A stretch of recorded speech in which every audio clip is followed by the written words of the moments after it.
Bismillahirrahmanirrahim. You are watching is a low base exam at Jahangir. Input output handling in C language. Unit 3 computer science class 10 हमारा सिलसिला जारी है। इस video में हमने बात करनी है ऑपरेटर ऑफ सी लैंग्वेज के बारे में कि सी लैंग्वेज में हम कौन कौन से ऑपरेटर्स इस्तेमाल करते हैं। We have arithmetic operator, assignment operator, relational operator, logical operators and increment and decrement operators. So let's start. What do we mean by operator? Operator is a symbol used to command the computer to perform a certain mathematical or logical operation. मतलब ये है कि ये कोई symbol होता है, कोई निशान होता है जो कि कंप्यूटर को बताता है कि आपने कौन सा काम करना है। मिसाल के तौर पर आम जिंदगी में भी हम लोग जब मैथ्स कर रहे होते हैं तो हमारे पास जब ये वाला सिंबल होता है तो उसको हम क्या समझते हैं कि ये एडिशन का सिंबल है, प्लस है, तो इसका मतलब ये है कि ये जो दो हिस्से हैं इसके लेफ्ट और राइट पे इनको हमने ऐड करना है। तो सिमिलरली और भी बहुत सारे सिंबल्स हैं जो कि सी लैंग्वेज में इस्तेमाल होते हैं और वो कंप्यूटर को बताते हैं कि क्या काम करना है। और ऑपरेटर इस्तेमाल किस लिए होते हैं? Use to operate on data and variables. Data और वेरिएबल पे काम करने के लिए ऑपरेटर इस्तेमाल होते हैं। एक और टर्म जो कि आप लोगों की रेफरेंस बुक में बहुत ज़्यादा इस्तेमाल हुई है, expression. By expression we means it consists of constant and variables combined with operators। मतलब ये जिसको सादा अल्फाज में जिस चीज़ को आप लोग मैथ्स में इक्वेशन बोलते हो उसको हम प्रोग्रामिंग में या कंप्यूटर साइंस में एक्सप्रेशन कहते हैं, जिसमें हम कांस्टेंट मतलब हिंसों को और वेरिएबल्स को प्लस माइनस मल्टीप्लाई वगैरह के ज़रिए एक दूसरे के साथ कनेक्ट करते हैं, मतलब एक ही लाइन में लिखते हैं तो उसको हम एक्सप्रेशन कहते हैं। हमने ऑपरेटर्स की बात करनी है तो सबसे पहले हम बात करेंगे अरिथमेटिक ऑपरेटर्स की। अरिथमेटिक ऑपरेटर्स जो हैं use to find arithmetic operations. Arithmetic basically हम कहते हैं हिसाब को, चीज़ों के हिसाब करने को हम अरिथमेटिक्स कहते हैं। तो हमारे पास अरिथमेटिक काम जो होते हैं like addition, subtraction, multiplication, division and reminder मालूम करने के लिए हम अरिथमेटिक ऑपरेटर्स इस्तेमाल करते हैं। ये सिंबल्स तो कुछ सिंबल्स तो ऐसे हैं जो हम लोग मैथ्स में भी इस्तेमाल करते हैं, लेकिन कुछ सिंबल ऐसे हैं जहाँ पे आपको थोड़े से चेंज नज़र आएंगे प्रोग्रामिंग में। जिस तरह प्लस का सिंबल यूज्ड फॉर एडिशन, ये तो मैथ्स में भी है। माइनस का सिंबल यूज्ड फॉर सब्ट्रैक्शन, ये भी मैथ्स में है। अच्छा, मल्टीप्लिकेशन के लिए जो सिंबल इस्तेमाल होता है नॉर्मली हम लोग क्रॉस या एक्स इस्तेमाल करते हैं मैथ्स में, लेकिन प्रोग्रामिंग में या कंप्यूटर में हम स्टेरिक का निशान जो है स्टेरिक का निशान हम इस्तेमाल करते हैं मल्टीप्लिकेशन के लिए।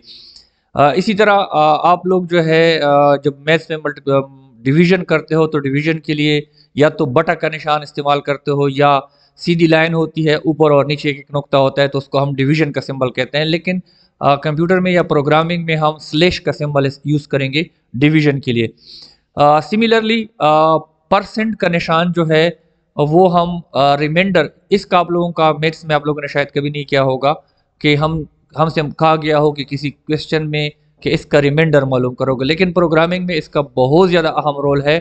सो रिमाइंडर मीन्स कि जब आप डिवीजन करते हो एक तो क्वेश्चन होता है आपका ऊपर जो जवाब आता है, एक नीचे आपका जो बकाया बच जाता है जिसको हम रिमाइंडर बोलते हैं, उसको मालूम करने के लिए हम जो है परसेंट का जो सिंबल है वो इस्तेमाल करते हैं। So this is arithmetic operator. Then we have assignment operator. ये सिंबल हमारे लिए मतलब उन लोगों के लिए जो जिन्होंने प्रोग्रामिंग नहीं पढ़ी, सिर्फ मैथ्स पढ़ी है, ये एक नया सिंबल है। मैथ्स में आप लोग इक्वल का निशान डालते हो तो उसको आप इक्वल समझते हो, लेकिन प्रोग्रामिंग में इक्वल का निशान जो है इट इज़ नॉट इक्वल। ये इक्वल नहीं है बल्कि ये असाइनमेंट ऑपरेटर है। असाइनमेंट ऑपरेटर का मतलब ये है कि आप कोई वेरिएबल लिखते हो, उसके आगे असाइनमेंट मतलब इक्वल का निशान डालते हो, उसकी राइट हैंड साइड पे फिर आप क्या करते हो, कोई कांस्टेंट वैल्यू या कोई इक्वेशन एक्सप्रेशन लिखते हो। तो इसका मतलब ये होता है कि आपके राइट हैंड साइड पे जो वैल्यू बनती है वो लेफ्ट हैंड साइड पे आपका जो वेरिएबल है उसको असाइन हो जाती है। या मैं अगर सादा अल्फाज में बोलूँ, वेरिएबल जो है हम पहले भी बात कर चुके हैं कि कंप्यूटर की मेमोरी में एक जगह का नाम होता है। तो जब आप इस तरह का इक्वेशन या एक्सप्रेशन लिखते हो जिसमें लेफ्ट हैंड साइड पे एक वेरिएबल हो, बीच में इक्वल का निशान हो, लेफ्ट हैंड साइड पे कोई कांस्टेंट या एक्सप्रेशन हो, तो वो वैल्यू जो है जो राइट हैंड साइड पे बनती है वो वेरिएबल की जो मेमोरी में नाम है, एक्स के नाम से जो जगह है मेमोरी में, मिसाल के तौर पर एक्स वेरिएबल है तो ये वैल्यू उस जगह में रखी जाती है। Use to assign values to variables, equal sign is use for assignment operator. इसका सिंटैक्स क्या है, variable is equal to expression, for example sum is equal to a plus B. अब इसमें क्या होगा कि a और b की वैल्यू आपस में जमा होती हैं, उससे जो जवाब बनता है वो हमारे कंप्यूटर की मेमोरी में सम के नाम से जो मेमोरी है, जो जगह है, उसमें वो वैल्यू रखी जाती है। This is we called assignment operator. अच्छा, फिर हमारे पास असाइनमेंट ऑपरेटर्स, एक तो ये सिंपल असाइनमेंट ऑपरेटर भी या सिंगल असाइनमेंट ऑपरेटर भी इसको कहते हैं। कभी कभार हम सी लैंग्वेज में, and that is unique to C, मतलब सिर्फ सी लैंग्वेज में ये है, कंपाउंड असाइनमेंट ऑपरेटर्स हम यूज करते हैं। कंपाउंड मींस कि हम साइन के सिंबल को असाइनमेंट के सिंबल को किसी और अरिथमेटिक ऑपरेटर के साथ कंबाइन करते हैं। इसकी मिसाल इस तरह है, is equal to sign combine with arithmetic operator, और सिंटैक्स इसका क्या है, variable operator is equal to expression. Variable मिसाल के तौर पर x, ऑपरेटर मिसाल के तौर पर प्लस, इक्वल मतलब असाइनमेंट, इक्वल का निशान, मतलब एक्सप्रेशन। तो इसमें क्या होता है, नीचे एग्जांपल से समझ लें। Sum plus equal to n, sum plus equal to n, actually this is not plus equal, this is assignment. Sum plus assignment n is equal to sum assignment sum plus n। अच्छा, इसको जब हम programming में पढ़ते हैं तो हम इसको इस तरह पढ़ते हैं कि the value of sum, the value we get from the addition of sum and n is assigned to sum। तो इसमें इसका मतलब ये है कि सम की जो पहली वैल्यू है वो n के साथ जमा हो जाती है और वो सम में असाइन हो जाती है, मतलब उस जगह पे वो वैल्यू रखी जाती है। तो इसको हम जब कंपाउंड असाइनमेंट ऑपरेटर में लिखते हैं तो हम लिखते हैं सम। अच्छा, for the sake of convenience यहाँ पे मैं असाइनमेंट ऑपरेटर को इक्वल बोलूंगा, लेकिन मतलब इक्वल नहीं होगा। अच्छा, सम प्लस इक्वल n, इसका मतलब ये है कि सम पहले n के साथ जमा होगा और उससे जो वैल्यू हो बनेगी फिर वो सम में जो है वो असाइन होगी। उसके बाद हमारे पास आते हैं, अच्छा सिमिलरली बाकी चीज़ें में भी, असाइनमेंट ऑपरेटर में भी माइनस, मल्टीप्लाई, रिमाइंडर वगैरह को भी आप इस तरह कर सकते हैं। अच्छा, रिलेशनल ऑपरेटर्स फिर हमारे पास आते हैं। रिलेशनल ऑपरेटर्स जो है रिलेशन से निकला है। रिलेशन मीन्स ताल्लुक, मतलब दो सेम डेटा टाइप की जो वैल्यूज़ होती है उनके दरमियान कोई रिलेशन या ताल्लुक कायम करती है या ताल्लुक बनाती है। अच्छा, उसमें हमने बेस्ड ऑन ए कंडीशन की बुनियाद पे इधर इट विल बी ट्रू और फॉल्स, मतलब ये है कि या ट्रू होगा या फॉल्स होगा। तो इसमें हमारे पास होता क्या है कि हम मिसाल के तौर पर एक x है एक y है, उनके दरमियान कोई हम डालते हैं, तो इसमें क्या होता है कि ये रिलेशनल ऑपरेटर्स हम बीच में डालते हैं तो वो मालूम करता है कि x और y का रिलेशन क्या है, ताल्लुक क्या है, और उस ताल्लुक की बुनियाद पे वो बात या तो ट्रू होगी या फॉल्स होगी। इसमें हमारे पास जो इस्तेमाल होते हैं, अब डबल इक्वल का सिंबल जो है वो इक्वल टू के लिए इस्तेमाल होता है। मतलब अगर हम कहते हैं x इक्वल इक्वल y, तो इसका मतलब है हम चेक करना चाहते हैं कि x y के बराबर है कि नहीं है। अगर है तो हमारा जवाब ट्रू होगा, अगर नहीं है तो हमारा जवाब फॉल्स होगा। इसी तरह नॉट इक्वल टू सिंबल है। नॉट इक्वल टू मैथ्स में आप लोगों ने इक्वल के निशान के ऊपर से लाइन खींचते हो, लेकिन प्रोग्रामिंग में हम साइन ऑफ एक्सक्लेमेशन और इक्वल का सिंबल जो है डालते हैं नॉट इक्वल को के लिए। तो इसका मतलब यह है कि हम x और y को चेक करते हैं कि इक्वल अगर नहीं है तो फिर हमारे पास ट्रू होगा, अगर इक्वल होंगे तो फिर हमारे पास फॉल्स होगा। सिमिलरली लेस देन, ये तो आप लोग फेमिलियर हैं इसके साथ, मतलब कंपेयर करते हैं कि x जो है वो y से लेस है कि नहीं है। ग्रेटर देन में हम कंपेयर करते हैं कि x जो है वो y से ग्रेटर है कि नहीं है।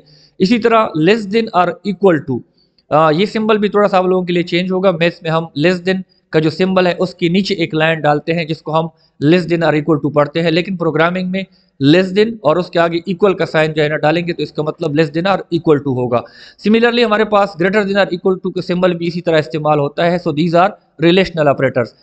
उसके बाद हमारे पास आते हैं लॉजिकल ऑपरेटर्स। लॉजिकल ऑपरेटर्स में क्या होता है कि use to build compound conditions. Relational operator से हमारे पास एक कंडीशन बनती है, हम चेक करते हैं कि ट्रू है या फॉल्स है, लेकिन हमारे पास बहुत सारी सिचुएशन ऐसी आती हैं जब हमने दो कंडीशन को कंबाइन करके चेक करना हो, तो उसके लिए हम क्या करते हैं, लॉजिकल ऑपरेटर्स इस्तेमाल करते हैं। और इसमें क्या होता है, हमारे जो लॉजिकल ऑपरेटर्स हैं उसके लेफ्ट साइड पे एक रिलेशनल एक्सप्रेशन होता है, मतलब जिसमें रिलेशनल ऑपरेटर इस्तेमाल होगा, और एक राइट साइड पे होगा, और ये दरमियान में होंगे। जब दोनों कंडीशन ट्रू होंगे तो इसका क्या रिजल्ट बनेगा, जब दोनों कंडीशन फॉल्स होंगे या एक ट्रू होगा तो फिर क्या रिजल्ट बनेगा, उसके लिए हम लॉजिकल ऑपरेटर इस्तेमाल करते हैं। सबसे पहला सिंबल जो है एम्परसेंट का सिंबल जो है 2 दफ़ा is used for logical and, ये लॉजिकल एंड के लिए इस्तेमाल होता है। ये उस सूरत में हमारे पास रिजल्ट ट्रू दिखाता है जब आपके दोनों, मतलब इस साइड पे भी और इस साइड पे, लेफ्ट और राइट दोनों पे कंडीशन ट्रू होंगे, दोनों रिलेशनल एक्सप्रेशन जो है का रिजल्ट ट्रू निकलेगा तो ये हमें ट्रू दिखाएगा, अदरवाइज ये हमें फॉल्स दिखाएगा। फिर उसके बाद हमारे पास इसको हम पाइप सिंबल बोलते हैं, double pipe symbol is used for logical or. इसमें क्या होता है कि इसके लेफ्ट पे भी रिलेशनल एक्सप्रेशन होगा, राइट पे भी रिलेशनल एक्सप्रेशन होगा, इन दोनों एक्सप्रेशन को चेक किया जाएगा। अगर इनमें से एक भी ट्रू हुआ तो हमारे पास ट्रू आएगा, अगर दोनों फॉल्स हुए तो फिर हमारे पास फॉल्स आएगा, अदरवाइज हमारे पास दोनों ट्रू हो तो ट्रू, इनमें से एक भी ट्रू हो तो फिर ट्रू, तो इसको हम कहते हैं लॉजिकल आर। फिर हमारे पास साइन ऑफ एक्सक्लेमेशन का जो सिंबल है यूज्ड फॉर लॉजिकल नॉट, और ये जो है turn true condition into false and false into true, मतलब ट्रू को फॉल्स बनाता है और फॉल्स को ट्रू बनाता है। So these are relation logical operators. फिर हमारे पास इंक्रीमेंट एंड डिक्रीमेंट ऑपरेटर आते हैं।